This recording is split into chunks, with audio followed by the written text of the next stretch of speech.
అందరికీ నమస్కారం అండి. తెలంగాణ రాష్ట్ర ప్రభుత్వ ఉద్యోగుల కొత్త పీఆర్సీకి సంబంధించి సీఎం సమావేశం కీలక నిర్ణయాలు. ఈ వీడియోలో వీటి గురించి పూర్తి వివరాలు అయితే తెలుసుకుందామండి. ముందుగా వీడియోని సపోర్ట్ చేసే వారందరూ కూడా వీడియోని ఒక లైక్ చేసి మీతోటి ఉద్యోగ మిత్రులకు వీడియోని అయితే షేర్ చేయండి. ఛానల్ని ఫస్ట్ కనుక విజిట్ చేసినట్లయితే తప్పనిసరిగా సబ్స్క్రైబ్ అయితే చేసుకుని పక్కన ఉండే బెల్ సింబల్ని యాక్టివేట్ చేసుకోండి. ఉద్యోగ సంఘాలతో సీఎం రేవంత్ రెడ్డి గారి సమావేశం పీఆర్సీపై కీలక నిర్ణయం.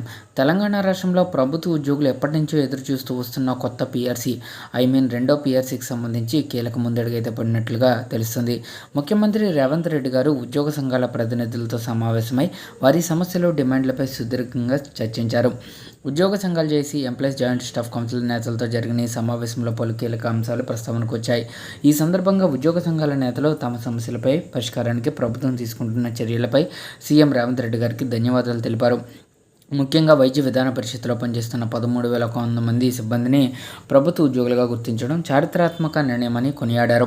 అలాగే చాలా కాలంగా పెండింగ్లో ఉన్నటువంటి పీఆర్సీ అమలు చేయడం, హెల్త్ కార్డుల జారీ వంటి ప్రధాన డిమాండ్లను వెంటనే పరిష్కరించాలని సీఎంను కోరారు. 2 ఏళ్లలో రాష్ట్రంలో 67,760 ఉద్యోగ నియామకాలు అయితే వచ్చాయి. ఉద్యోగుల పట్ల తమ ప్రభుత్వం కట్టుబడి ఉందని సీఎం రేవంత్ రెడ్డి స్పష్టం చేశారు. తమ ప్రభుత్వం అధికారంలోకి వచ్చిన వెంటనే ఉద్యోగుల కోసమే తొలి నిర్ణయం తీసుకున్నామని, ప్రతి నెల 1వ తేదీకి జీతాలు అందేలా చర్యలు చేపట్టామని, గత 2 ఏళ్లలో రాష్ట్రంలో 67,000 ఉద్యోగ నియామకాలు చేపట్టినట్లు సీఎం వివరించారు.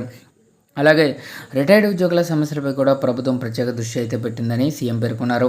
100 రోజుల్లో ఉద్యోగుల రిటైర్మెంట్ బెనిఫిట్స్ చెల్లింపుల కోసం 6,000 కోట్లు విడుదల చేస్తామని హామీ ఇచ్చారు. దీంతో రిటైర్మెంట్ అయిన ఉద్యోగుల్లో నెలకొన్న ఆందోళనకు ఉపశమనం లభించే అవకాశం ఉంది. ఎన్నో రోజులుగా ఎదురు చూస్తున్న పీఆర్సీపై తక్షణమే నివేదిక సమర్పించాలని అధికారులను ఆదేశించినట్లు సీఎం వెల్లడించారు. ఈ నివేదిక ఆధారంగానే పీఆర్సీపై ప్రభుత్వం ఫైనల్ డిసిషన్ తీసుకుంటుందని స్పష్టం చేశారు.